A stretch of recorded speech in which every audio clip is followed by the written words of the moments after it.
Hello दोस्तों, स्वागत है आप लोगों का आपके अपने यूट्यूब चैनल डिप्लोमा वाला पर। दोस्तों, इस वीडियो में हम लोग डिस्कस करेंगे 40 के आगे तक के जो प्रश्न है एसएससी जीडी के जो मेंसुरेशन के प्रश्न हम चला रहे हैं इस सीरीज में 40 से 39 तक के प्रश्नों को हमने सॉल्व कर लिया था। इस वीडियो में हम 40 से आगे के प्रश्नों को सॉल्व करेंगे। तो आइए 40 नंबर के प्रश्नों को देख लेते हैं। देखिए इसमें क्या कह रहा है। एक वृत्ताकार पार्क को रुपये 6.5 प्रति मीटर स्क्वायर की दर से, देखिए यहाँ स्क्वायर बुक में नहीं दिया, कर लीजिएगा, की दर से समतल करने के लिए लागत, टोटल लागत कितना है 36,036 रुपये है। और 1 मीटर स्क्वायर का लागत कितना है 6.5। तो कह रहा है इसके चारों ओर 18 जो है रुपये 18 रुपये प्रति मीटर की दर से बाड़ लगाने की लागत क्या है। तो मान लीजिए वृत्ताकार पार्क है, 1 मीटर स्क्वायर का खर्च दिया है और टोटल खर्च दिया है। तो क्या हम पाई आर स्क्वायर यानी पाई आर स्क्वायर निकाल सकते हैं? आप कहेंगे बिल्कुल, कैसे निकालेंगे। देखिए टोटल खर्च है 36,036 रुपये और 1 मीटर स्क्वायर का खर्च कितना है 6.5 रुपये। तो टोटल खर्च में 1 मीटर स्क्वायर के खर्च से भाग देंगे तो टोटल क्षेत्रफल आ जाएगा।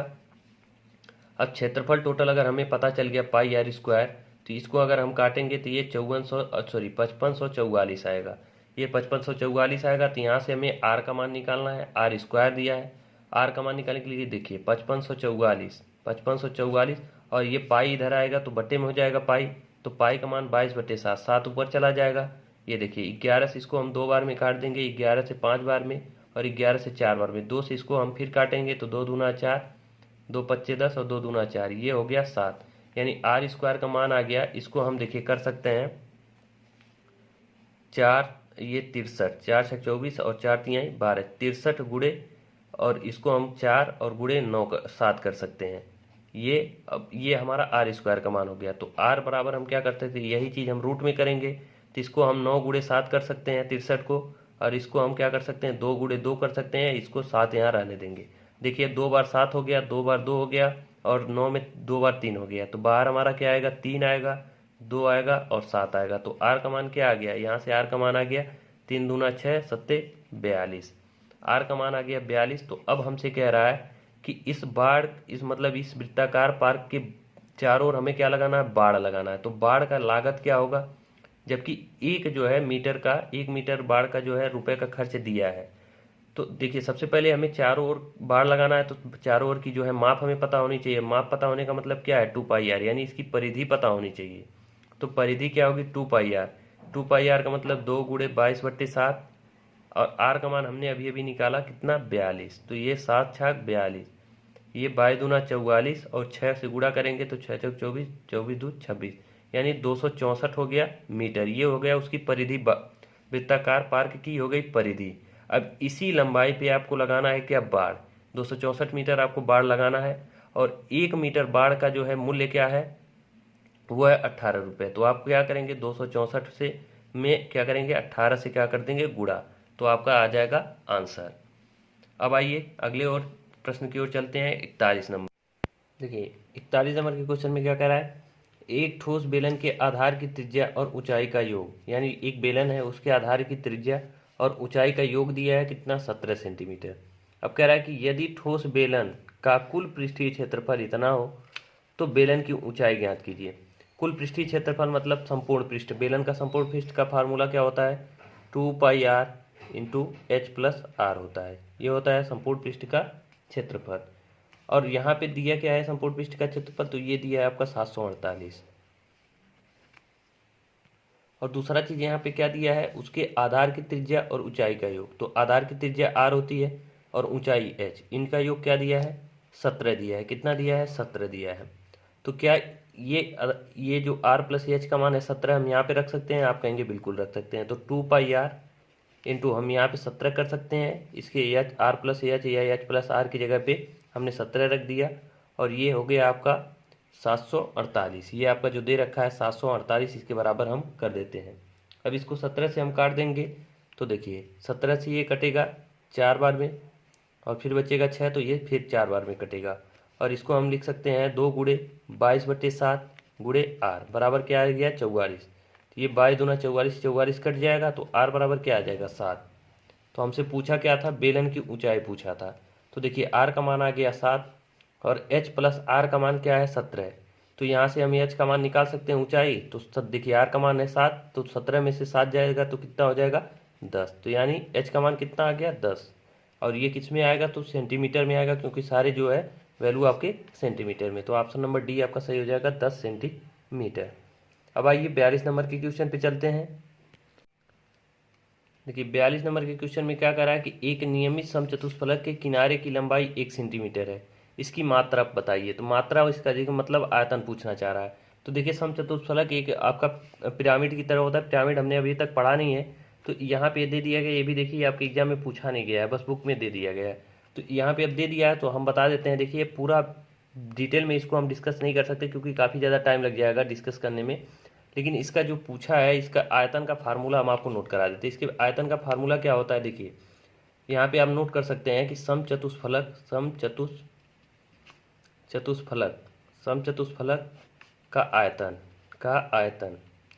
आयतन का फार्मूला क्या होता है, इसको नोट कर लीजिएगा। ये होता है आपका 1/3 आधार का क्षेत्रफल गुणे ऊंचाई। ये फार्मूला होता है आधार का 1/3 गुणे आधार का क्षेत्रफल गुणे ऊंचाई। अब देखिए इसका समचतुष्फलक का जो आधार होता है वो समबाहु त्रिभुज होता है। और देखिए समबाहु त्रिभुज होता है तो समबाहु त्रिभुज का मान लीजिए ये क्षेत्रफल क्या होता है 3/4 भुजा का स्क्वायर। और ऊंचाई का फार्मूला इसके समचतुष्फलक की ऊंचाई का स्पेशल फार्मूला देखा जाए तो ये होता है a√2/√3 ये होता है आपका फार्मूला ऊंचाई का। इसको कंप्लीट अगर हम सॉल्व करें तो ये आपका आ जाता है a³√2/12। ये आयतन का फार्मूला, यही फार्मूला आपको बेसिकली इसके आयतन के लिए याद रखना है समचतुष्फलक के। इसी पे रख देंगे ए का मान, देखिए यहाँ पे ए दिया 1 दिया है, 1 यहाँ पे रखेंगे तो ये सीधे सीधे आपका आंसर आ जाएगा। 1 का क्यूब करेंगे तो 1 ही होगा और ये √2/12। अब √2 से ऊपर नीचे गुणा कर देंगे तो ये 2/12 कड़ी में 2 हो जाएगा, 2 से काट देंगे 6 यानी 1/6 कड़ी में 2, ये आपका आंसर। वैसे आपके सिलेबस में ये है नहीं, अभी तक तो पूछा नहीं गया है जीडी में, लेकिन इस बुक में दे दिया गया था तो हम आपको ये बता दिए। अब आइए 43 नंबर के क्वेश्चन पे चलते हैं। कभी देखिए कभी हम लोग पढ़ेंगे जब मेंसुरेशन आराम से चैप्टर वाइज, तब हम वहाँ पे पूरा डिटेल में आपको ये समझा देंगे कि समचतुष्फलक क्या होता है, प्रिज्म पिरामिड क्या होता है। वैसे जीडी के एग्जाम में आपसे नहीं पूछता है, इसलिए हम यहाँ पे उसको डिस्कस नहीं कर रहे हैं। चलिए 43 नंबर के क्वेश्चन पे चलते हैं। देखिए 43 नंबर के क्वेश्चन में क्या कह रहा है कि 16, 12 और 10 सेंटीमीटर आयामों के एक बॉक्स में सबसे लंबी छड़। तो देखिए किसी बॉक्स में जो है सबसे लंबी जो छड़ होती है, ये बॉक्स जो भी होगा वो घनाभ के आकार का होगा। तो घनाभ का विकर्ण ही होगा, जो सबसे लंबी छड़ जो रखी जाएगी उसका विकर्ण होगा, पहले भी हम बता चुके हैं। तो इसके लिए जो सबसे लंबी छड़ है यानी छड़ की लंबाई, सबसे लंबी छड़ की लंबाई जो होगा, छड़ की लंबाई, उसके लिए हमने आपको फार्मूला बताया था कि रूट में क्या होता है L² + B² + H², यानी जो भी तीनों भुजाएं दी गई हैं उनका स्क्वायर करके जोड़ दिया जाए और उसी को करनी में कर दिया जाए तो वही विकर्ण आता है। विकर्ण बोले तो वही सबसे लंबी छड़ होती है। जैसे घनाभ में हमने आपको बताया था कि ये घनाभ है, तो इसमें सबसे ज़्यादा जो सबसे बड़ी जो छड़ होगी वो इसका विकर्णवत होगी, यही सबसे बड़ी छड़ होगी। तो इसी का मान हमें निकालना, तो इसके लिए फार्मूला होता है L² B² H², सभी को जोड़ दिया जाता है। इस फार्मूलों को याद रखिएगा, ये क्वेश्चन आपसे पूछ लेता है, अक्सर पूछ लेता है, क्योंकि देखिए 2020 में आपका दिल्ली पुलिस का एग्जाम हुआ था, उसमें भी कई शिफ्ट में ये क्वेश्चन पूछा था, सेम इसी फार्मूले पे पूछा था। तो इसको ध्यान में रखिएगा। तो ये क्या हो जाएगा, रूट में 16 का स्क्वायर करेंगे तो 144, 16 का करेंगे 16 का तो हो जाएगा आपका 256, और 12 का हो जाएगा 144, और प्लस 10 का हो जाएगा 100। इन सभी को जोड़ देंगे, आप इन सभी को अगर जोड़ेंगे तो आ जाएगा ये देखिए 300, 4, 500 हो जाएगा टोटल, ये 500 कड़ी में, और इसको हम बाहर कर देंगे तो क्या हो जाएगा 10 कड़ी में 5, यही आपका आंसर हो जाएगा। जो सबसे जो लंबी छड़ होगी रखी जा सकने वाली वो 10 कड़ी में 5 हो जाएगी। ऑप्शन नंबर ए सही हो जाएगा। अब आइए 44 नंबर के क्वेश्चन पे चलते हैं। अब देखिए 44 नंबर के क्वेश्चन में क्या कर रहा है कि एक घन बनाने के लिए, यानी घन बनाना है आपको, 7 सेंटीमीटर मोटाई, 9 सेंटीमीटर चौड़ाई और 81 सेंटीमीटर लंबाई की घनाभ धातु की प्लेट को पिघलाया जाता है और घन का पृष्ठीय क्षेत्रफल पिघलाया जाता है। तो घन का पृष्ठीय क्षेत्रफल यानी घनाभ को पिघला करके, ये घनाभ का जो माप है उसको पिघला करके घन बनाया जाता है। तो घन का पूछ रहा है कि पृष्ठीय क्षेत्रफल क्या होगा। तो देखिए इसको पहले आप लोग सुधार लीजिएगा, ये हिंदी में आपका जो है ये गलत दिया है, इंग्लिश में आप देखेंगे तो ये 1 सेंटीमीटर है, इसको आप लोग करेक्शन कर लीजिएगा। तो कहने का मतलब ये है कि जो घनाभ का आयतन होगा, जो इससे अगर हम घनाभ का आयतन निकाल लें, उसको घनाभ को पिघला करके अगर हम घन बनाते हैं तो घन का भी आयतन सेम होगा। क्योंकि जितना घनाभ का आयतन रहा होगा पिघलाने के बाद भी उतना ही मटेरियल रहेगा। तो आयतन सेम रहता है चाहे आप पिघला करके कुछ भी बनाएं। तो देखिए सबसे पहले हम घनाभ का आयतन निकालेंगे। घनाभ का आयतन, तो घनाभ का आयतन का फार्मूला क्या होता है? घनाभ के आयतन का फार्मूला होता है लंबाई गुणे चौड़ाई गुणे ऊंचाई। तो लंबाई हमारा मोटाई है, मोटाई का मतलब कहने का मतलब क्या है कि ऊंचाई उसका दिया है, तो 1 हो गया। चौड़ाई 9 सेंटीमीटर है तो 9 कर लिए, और लंबाई कितना है 81, यानी LBH ये हो गया।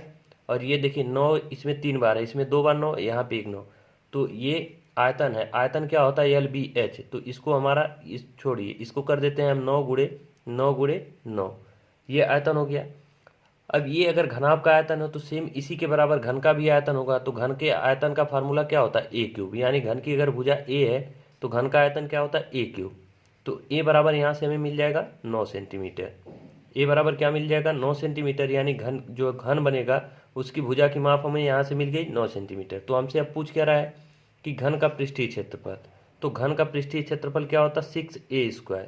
तो 6a² होता है, तो इसी का मान हमें निकालना है। तो a² का मान होगा 81, और 6 से हमें मल्टीप्लाई करना, तो हमने कर दिया। और ये 6 कम 6 8 6 48, यानी 486। यही आपका आंसर हो जाएगा, ऑप्शन नंबर सी 486। आशा करते हैं पूरा ये चीज़ एक एक चीज़ आप लोगों को ये कंफर्म हो गया होगा। अब आइए 45 नंबर के क्वेश्चन पे चलते हैं। अब देखिए 45 नंबर में क्या कह रहा है कि एक आयताकार जो आयताकार खेत है उसकी लंबाई और चौड़ाई का अनुपात क्या है 4:3, और यदि 2 रुपये पर मीटर स्क्वायर, यानी 1 मीटर स्क्वायर, यानी 1 मीटर स्क्वायर क्षेत्रफल का जो रुपए का खर्च है वो जुताई का खर्च, यहाँ पे जुताई का खर्च है वो क्या है 2 रुपये है, 2 रुपये पर मीटर स्क्वायर का है, और टोटल लागत कितना है 600। तो यहाँ से हम क्षेत्रफल निकाल सकते हैं। देखिए अगर 1 मीटर स्क्वायर का जो है खर्च कितना है 2 रुपये, तो 600 रुपये कितने का रहा होगा, तो हम क्या करेंगे 600 में 2 से भाग कर देंगे, तो हमें एरिया पता चल जाएगा। एरिया किसका पता चलेगा, एरिया हमें पता चल जाएगा आयताकार खेत की जुताई का जो है टोटल लागत कितना है 600, और 1 मीटर स्क्वायर का है 2 रुपये, तो टोटल कितना एरिया है ये हमें पता चल जाएगा। तो यहाँ 300 ये क्या हो जाएगा आपका मीटर स्क्वायर, एरिया हमें पता चल गया आयताकार खेत का। अब देखिए आयताकार खेत की लंबाई और चौड़ाई का अनुपात दिया है, तो लंबाई और चौड़ाई का अनुपात क्या दिया है 4 और 3, तो हम 4x और 3x मान सकते हैं, आप कहेंगे बिल्कुल। तो देखिए अब आयत का जो है क्षेत्रफल क्या होता है लंबाई गुणे चौड़ाई, तो लंबाई हमारा 4x मान लिया हमने और चौड़ाई 3x, इन दोनों का मल्टीप्लाई करेंगे तो 300 के बराबर होगा। अब ये 4 3 12, 12x² बराबर 300। अब इसको हम काट देंगे तो 12 3 36, और सॉरी 12 से इसको 2 बार हम काटते हैं, 12 दूनी 24, और ये आपका 12 25 60, यानी x का मान क्या आ जाएगा यहाँ से 5 आ जाएगा। x² बराबर 25 आया, तो x का मान क्या आ गया 5। तो हमसे पूछ क्या रहा है कि खेत की लंबाई कितनी है, तो लंबाई 4x थी, लंबाई क्या थी 4x, तो 4 गुणे हम क्या कर देंगे 5, यानी 20 हो जाएगा। यही आपका आंसर हो जाएगा। देखिए दिया क्या था 1 मीटर स्क्वायर का जो है खर्च दिया था क्षेत्रफल का, टोटल खर्च है 600, तो हम 1 मीटर से भाग देंगे तो टोटल हमारा क्षेत्रफल आ जाएगा। अब टोटल क्षेत्रफल आ गया तो ये रेशियो दिया था लंबाई और चौड़ाई का, ये लंबाई ये चौड़ाई, तो रेशियो यानी लंबाई और चौड़ाई का गुणनफल क्षेत्रफल के बराबर, तो वहाँ से हम एक रेशियो का मान या एक्स का मान निकाल लिए, एक्स का मान पता चल गया तो हम लंबाई का मान निकाल लिए। ये चीज़ रेशियो का है चीज़ है, ये परसेंटेज जो लोग पढ़े होंगे काफ़ी अच्छे से समझ में आ रहा होगा। अब आइए 46 नंबर के क्वेश्चन पे चलते हैं हम लोग। देखिए 46 नंबर के क्वेश्चन में क्या कह रहा है कि 21 मीटर लंबी 12 मीटर ऊंची और 36 मीटर मोटी दीवार बनाने के लिए कितनी ईंटों की आवश्यकता होगी यदि प्रत्येक ईंट की माप कितना हो 28 सेंटीमीटर, 18 सेंटीमीटर और 6 सेंटीमीटर, यानी लंबाई चौड़ाई और ऊंचाई दिया गया है, और दीवार की भी लंबाई चौड़ाई और ऊंचाई दिया गया है। तो हमसे पूछ क्या रहा है ईंटों की संख्या कितनी होगी। तो सबसे पहले हम क्या निकालेंगे दीवार का क्षेत्रफल निकाल लेंगे। दीवार का क्षेत्रफल सॉरी दीवार का आयतन हम पहले निकालेंगे। दीवार का आयतन, दीवार के आयतन क्या हो जाएगा 12 लंबाई है, सॉरी 12 जो भी है ये सॉरी 21 मीटर लंबी, तो 21 लंबाई है, और चौड़ाई कितनी है, तो मोटी दीवार है, मतलब मोटी का मतलब क्या है वो चौड़ाई दिया गया है, तो चौड़ाई क्या दिया है 36 दिया है, और ऊंचाई क्या दिया है 12 मीटर, तो ये इसका आयतन हो गया। अब बताइए टोटल दीवार का जो आयतन है और एक ईंट का आयतन हम यहाँ से पता कर सकते हैं। तो पहले दीवार का आयतन ये हो गया, तो ईंटों की संख्या हमें निकालना है, ईंटों की संख्या। ईंटों की संख्या। तो अच्छा ये बताइए, टोटल आयतन में अगर टोटल आयतन है 21 गुणे 36, दीवार का टोटल आयतन क्या है 21 गुणे 36 गुणे 12। ये टोटल आयतन में अगर एक ईंट के आयतन से हम भाग कर दें तो ईंटों की संख्या आ जाएगी। आप कहेंगे बिल्कुल कैसे, देखिए टोटल आयतन हमको पता है कि टोटल आयतन दीवार का, मान लीजिए ये दीवार है, टोटल आयतन हमें पता है कि कुछ भी है, मान लीजिए एक्स है, वाई है, जेड है, ये टोटल आयतन है।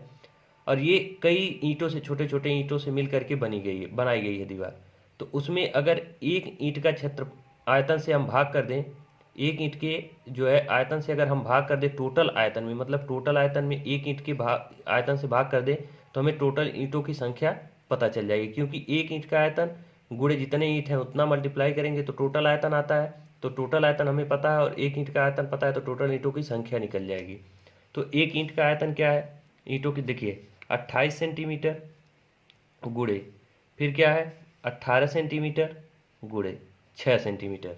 लेकिन देखिए यहाँ पे हमने एक छोटी सी गलती क्या करी, यहाँ दिया है ये मीटर में है, लंबाई कितनी है, ये 21 मीटर है।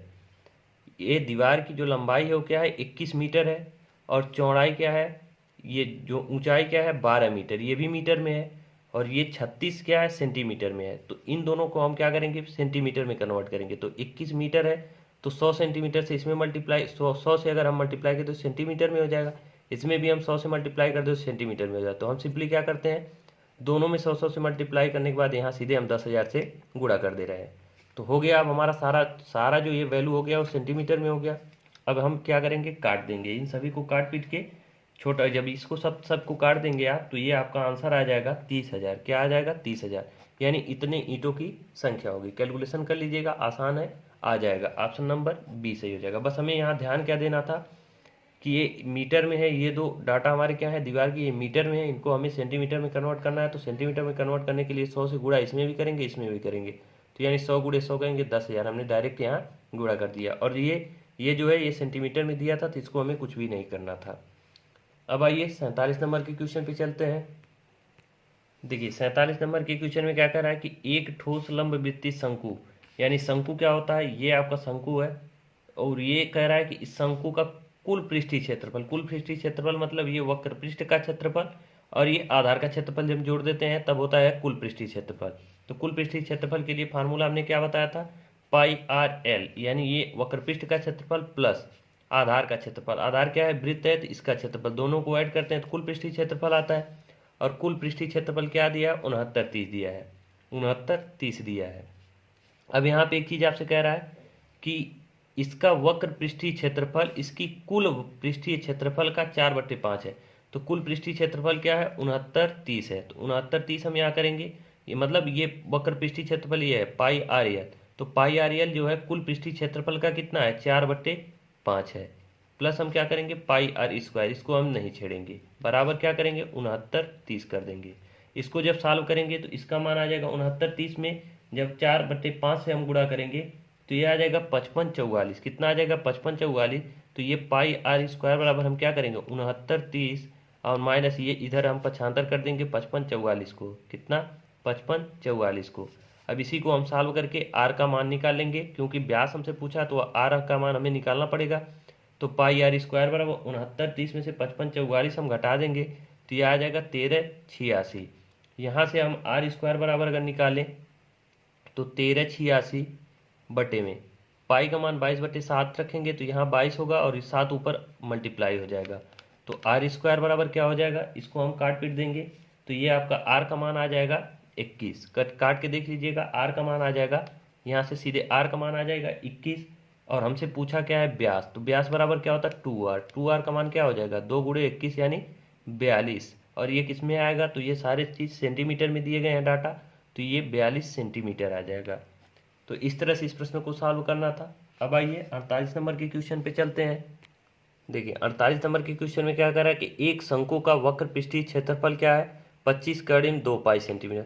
तो वक्र पृष्ठ का क्षेत्रफल का फार्मूला क्या होता है, पाई, शंकु है तो पाई आर एल, ये वक्र पृष्ठ का क्षेत्रफल होता है शंकु का। तो पाई आर एल का मान क्या दिया है 25 कड़ी में 2 पाई, ये दिया है आपका वक्र पृष्ठ का क्षेत्रफल।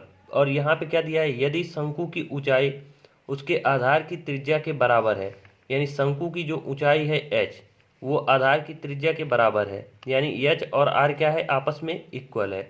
तो पूछ रहा है कि शंकु का आयतन, तो शंकु का आयतन पता निकालने के लिए हमें क्या पता होना चाहिए, आर पता होना चाहिए और एच पता होना चाहिए। क्या, क्योंकि देखिए शंकु का आयतन क्या होता है, 1/3 पाई आर स्क्वायर एच, यही फार्मूला होता है आयतन का। तो आर और एच हमें पता होना चाहिए, लेकिन यहाँ पे हमें क्या दिया है, पाई आर एल दिया है, पाई आर एल का वैल्यू दिया है, एच हमें निकालना है। तो एच हम कैसे निकालेंगे, देखिए यहाँ से एल बराबर क्या हो जाएगा, देखिए यहाँ से हम निकाल लेते हैं एल का मान, एल का मान निकालेंगे तो आर का मान पता चल जाएगा, और आर का मान पता चल जाएगा तो हम आसानी से शंकु का आयतन निकालेंगे। तो कैसे निकालेंगे, देखिए एल स्क्वायर बराबर क्या होता है, H square plus R square.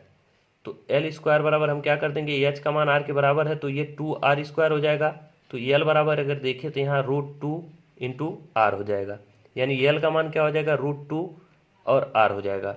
तो यहाँ पे हम बेसिकली क्या करेंगे, पाई और आर की जगह पे हम क्या रखेंगे, आर, और यल की जगह पे क्या रखेंगे, 2 करनी में आर, बराबर क्या है 25 करनी में 2 पाई, पाई से पाई कट जाएगा, आर से आर कट जाएगा, सॉरी आर से आर नहीं कटेगा, पाई से पाई कट जाएगा, और ये आर स्क्वायर हो जाएगा, ये करनी में 2 से करनी में 2, यानी आर स्क्वायर बराबर क्या 25, आर बराबर क्या हो जाएगा 5। अब आर का मान अगर हमें पता चल गया 5, तो एच का मान भी क्या हो जाएगा 5 ही होगा, क्योंकि आर और एच आपस में इक्वल है। अब हमसे पूछा है क्या, शंकु का आयतन, तो शंकु के आयतन का फार्मूला हम सीधे सीधे लगा देंगे, 1/3 पाई आर स्क्वायर का मतलब 5×5 = 25, और ये क्या हो जाएगा, एच का मान भी 25 है तो 125, और ये पाई/3 यही आपका हो जाएगा। तो इसको हम क्या कर देंगे, 125 गुणे 22/7 गुणे 3। अब इसी को हम सॉल्व कर लेंगे, यानी 125 गुणे 22 गुणे 3/7, तो आपका आंसर आ जाएगा। इसको सॉल्व करेंगे तो आपका सही जवाब क्या आ जाएगा, 130.95। इसको करेंगे तो आपका यही आंसर आ जाएगा। अब आइए 49 नंबर के क्वेश्चन पे चलते हैं। देखिए 49 नंबर के क्वेश्चन में क्या करा है कि 220 मीटर, 231 मीटर और 319 मीटर भुजाओं वाले त्रिभुजाकार मैदान, यानी जो मैदान हो क्या है, त्रिभुजाकार, यानी त्रिभुज के आकार का है, उसका क्षेत्रफल एक वृत्ताकार बगीचे के क्षेत्रफल के 15 गुना, यानी जो वृत्त का वृत्ताकार बगीचा है उसके क्षेत्रफल का कितना गुना है, 15 गुना के बराबर है। तो वृत्ताकार बगीचे का व्यास पूछ रहा है। तो देखिए ये त्रिभुज की जो भुजाएं दी गई हैं, इसको आप जब चेक करेंगे, पहले इसको रेशियो में, सबसे छोटे रेशियो में कन्वर्ट कर लेते हैं, उसके बाद हम चेक करते हैं, तो ये पाइथागोरस प्रमेय के ट्रिपलेट पे सेट हो जाएगा, यानी कि ये जो तीनों मान दिए गए हैं ये आपका समकोण त्रिभुज की भुजा है। तो जब समकोण त्रिभुज की भुजा होती है तो दो छोटी भुजाओं का यूज हम करते हैं, क्योंकि त्रिभुज का जो क्षेत्रफल होता है, त्रिभुज का क्षेत्रफल बराबर होता है 1/2 आधार गुणे ऊंचाई, यानी बेस इंटू हाइट। तो बेस हमारी जो सबसे छोटी भुजा, या फिर कोई हाइट और बेस में सबसे छोटी दो भुजा लेते हैं, तो 1/2 आधार को हम 220 ले लेते हैं और ऊंचाई को 231 ले लेते हैं। तो यहाँ से हमें पता चल जाएगा कि त्रिभुज का क्षेत्रफल तो 110 और गुणे ये कितना हो जाएगा 231, 100। अब इन दोनों का मल्टीप्लाई कर देंगे 110 और 231 का, तो ये हो जाएगा 25,410। ये क्या हो जाएगा 25,410, यानी त्रिभुज का क्षेत्रफल आ गया इतना 25,410। अब कह रहा है कि उसका जो क्षेत्रफल है वो वृत्ताकार, एक वृत्ताकार बगीचे के क्षेत्रफल के 15 गुना है। तो वृत्ताकार बगीचे का क्षेत्रफल, यानी वृत्त के आकार का कोई बगीचा है तो वृत्त का क्षेत्रफल कितना होता है, पाई आर स्क्वायर, और इसका 15 गुना के बराबर क्या है 25,410। यही प्रश्न में आपसे कह रहा है। तो यहाँ से उसका वृत्त का व्यास पूछ रहा है, तो व्यास पूछ निकालने के लिए क्या हमें आर का मान चाहिए, तो इसी को हमें सॉल्व कर लेना होगा। तो देखिए इसको सॉल्व कैसे करेंगे, यहाँ से 15 को हम इधर भेजेंगे तो ये कट जाएगा 15 से, तो 15 से कितनी बार में कटेगा, ये 15 से आपका कट जाएगा 1694 बार में। तो पाई आर स्क्वायर बराबर हो जाएगा आपका, ये 15 कम 15, ये 1694 बार में कट जाएगा। अब यहाँ से हमें आर स्क्वायर का मान चाहिए, तो 22/7 से उधर हम क्या कर देंगे, डिवाइड कर देंगे, आर स्क्वायर बराबर 1694 और बट्टे 22 गुणे 7। इसको सॉल्व कर लेंगे तो आर का मान आपका कितना आ जाएगा, ये आ जाएगा 7 करने में 11। इसको 7 सॉल्व कर लीजिएगा, ये 7 करने में 11 आएगा।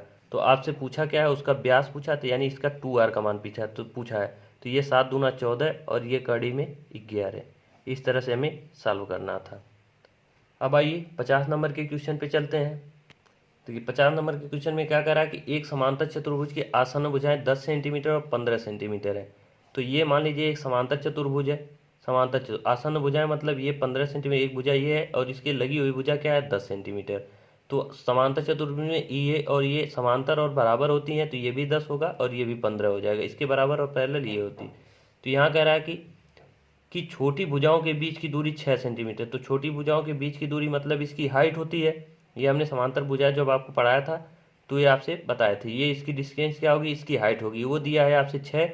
तो पूछ रहा है कि लंबी भुजाएं जो सबसे बड़ी भुजाएं हैं उनके बीच की दूरी क्या है। तो यानी ये बड़ी भुजाओं के बीच की दूरी आपसे पूछ रहा है। तो इसके लिए हमने आपको फार्मूला बताया था, समांतर चतुर्भुज का जो क्षेत्रफल होता है एरिया का फार्मूला क्या बताया था, वो होता है आपका base into height. Base into height, आधार गुणे ऊंचाई। तो आधार देखिए, अब ये ऊंचाई किस पे है, 10 सेंटीमीटर वाली भुजा पे है, तो इसके लिए बेस क्या होगा 10 और ऊंचाई क्या हो जाएगा 6। ये हो गया। अब देखिए क्षेत्रफल क्या है आपका, दोनों कंडीशन में सेम होगा, चाहे ये बेस और ये हाइट लीजिए या ए बेस और ये वाला बेस और ये हाइट लीजिए, दोनों कंडीशन में क्षेत्रफल सेम होता है। तो हम एक बार ये बेस लेंगे 15 और गुणे इसकी ऊंचाई पूछ रहा है, तो इसकी ऊंचाई हम मान लेते हैं h। अब h का मान हमें निकालना है, तो ये क्या हो जाएगा 10 गुणे 6/15, 10 छक्का 60, ये 15 चौका 60, यानी h बराबर क्या हो जाएगा 4 हो जाएगा। सारे डाटा आपके सेंटीमीटर में, तो सेंटीमीटर हो जाएगा।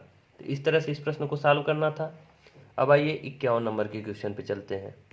अब देखिए 51 नंबर के प्रश्न में क्या करा है कि त्रिभुजाकार पार्क की भुजा दिया है इतना इतना इतना है, यानी त्रिभुज के आकार का कोई पार्क है जिसकी भुजा क्या है इतना है। इसका क्षेत्रफल जो है वर्गाकार बगीचे के क्षेत्रफल के बराबर है। तो बगीचे की परिधि आपसे पूछा, यानी वर्गाकार जो बगीचा है उसकी परिधि पूछा है। तो देखिए ये जो आपका त्रिभुजाकार पार्क है, इसको जब आप चेक करेंगे तो ये भी पाइथागोरस प्रमेय के लिए सेट बैठेगा, यानी ये समकोण त्रिभुज की भुजाएं हैं। तो हम सबसे पहले त्रिभुज का क्षेत्रफल निकालेंगे। यहाँ से क्या निकालेंगे, त्रिभुज का क्षेत्रफल। तो ये क्या होता है 1/2 और आधार हम ले लेते हैं 60 और ऊंचाई ले लेते हैं 297। कितना 297। इसको हम काट देंगे तो ये 30 गुणे 297, ये एरिया आ जाएगा। किसका एरिया आ जाएगा, त्रिभुजाकार पार्क का एरिया आ गया। अब देखिए अब त्रिभुजाकार पार्क का एरिया इतना है, तो यहाँ पे क्या कह रहा है कि यह इसका क्षेत्रफल वर्गाकार बगीचे के क्षेत्रफल के बराबर है। तो वर्गाकार बगीचा है, मान लीजिए उसका वर्ग का जो है भुजा क्या है, प्रत्येक भुजा ए है, तो उसका क्षेत्रफल क्या हो जाएगा ए स्क्वायर, यानी ए स्क्वायर के बराबर है। तो यहाँ से हम ए का मान निकाल सकते हैं। तो यहाँ से अगर ए का मान हम निकालेंगे तो इन दोनों का मल्टीप्लाई करके जब उसका रूट निकालेंगे तो ये आ जाएगा आपका 9 और कड़ी में 110, ये इसका मान आ जाएगा, ए का मान आएगा। तो आपसे पूछा है कि वर्गाकार जो बगीचा है उसका परिधि मतलब उसका परिमाप। तो वर्ग का जो परिमाप होता है वो क्या होता है 4 गुणे भुजा, क्या होता है 4 गुणे भुजा यानी ए। तो भुजा हमको मिल गया है 9 कड़ी में 110 और इसको क्या करना है 4 से मल्टीप्लाई, तो ये 36 कड़ी में क्या हो जाएगा 110 हो जाएगा। बस फार्मूले पे रखते जाइएगा, आंसर आता चल जाएगा। तो ये आपका आंसर ऑप्शन नंबर क्या ए सही हो जाएगा। अब आइए 52 नंबर के क्वेश्चन पे चलते हैं। देखिए 52 नंबर के क्वेश्चन में क्या करा कि 8 सेंटीमीटर भुजा वाले 4 घनों को एक साथ एक पंक्ति में अंत से अंत तक रखा गया। इस प्रकार बने ठोस का कुल पृष्ठीय क्षेत्रफल कितना होगा। यानी एक घन है, ये मान लीजिए घन है, ये किसकी भुजाएं कितनी है, प्रत्येक भुजाएं 8 सेंटीमीटर है, यानी कि इसका ये भी भुजा 8 सेंटीमीटर ये भी है और ये ऊंचाई भी 8 है। ऐसे कह रहा है कि 4 घनों को ऐसे एक पंक्ति में अंत से अंत तक, यानी कि ये कुछ इस तरह से आपके सारे जो हैं रखे गए हैं, मतलब 4 घन है, चारों को इस तरह से रखा गया है। तो देखिए ऐसे रखेंगे तो घन की जो चौड़ाई होगी, जो चौड़ाई इस तरह से वो क्या रही होगी 8 ही रहेगी और ऊंचाई भी क्या रहेगी 8, लेकिन लंबाई क्या हो जाएगी 8 8 8 8, यानी 8 चौ 32 हो जाएगी। यहाँ पे यही चीज़ ध्यान देना है कि इसकी लंबाई अभी एक घनाभ की तरह काम करेगा। देखिए घन की चारों भुजाएं बराबर होती है, तीनों भुजाएं लंबाई चौड़ाई ऊंचाई सेम होता है, लेकिन घनाभ का वही अलग अलग होता है। तो ये देखिए लंबाई हमारी क्या हो गई, अब 8 8 8 सभी जुड़ जाएंगी तो कितना हो जाएंगी 32, और ऊंचाई हमारा 8 ही रहेगा, चौड़ाई क्या रहेगा 8 ही रहेगा। तो रखा गया। इस प्रकार बने ठोस का कुल पृष्ठीय क्षेत्रफल पूछ रहा है, यानी ये जो घनाभ बन गया इसका कुल पृष्ठीय क्षेत्रफल पूछ रहा है। तो अब देखिए इसको सॉल्व कैसे करेंगे। इसको सॉल्व करने के देखिए घनाभ का कुल पृष्ठीय क्षेत्रफल का फार्मूला हमने आपको बता दिया है कि घनाभ का पृष्ठीय क्षेत्रफल,